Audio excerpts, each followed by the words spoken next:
আমরা বেরিয়ে গেলাম একটা শুটের জন্য। অঞ্জু, ভাই, আমি। আর সাথে গণেশ বলল আমিও যাব। তো দেখো আকাশটা যে আজকে এত সুন্দর লাগছে না, পাহাড় বেরিয়েছে আর আমার দেখতে হেব্বি লাগছে, পুরো আকাশটা নীল আকাশ যাকে বলে।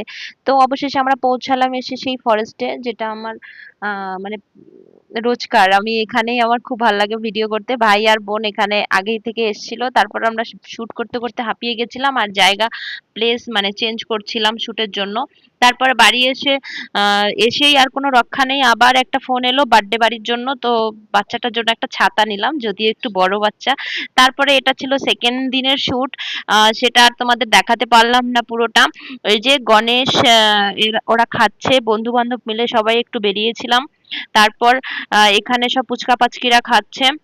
আর অঞ্জু আর ভাইকে খুব মিস করছিলাম, বারে বারে বলছিলাম অঞ্জু আর ভাই একসাথে আমরা সবাই ছিলাম, কিন্তু ওরা খেতে পারলো না। তো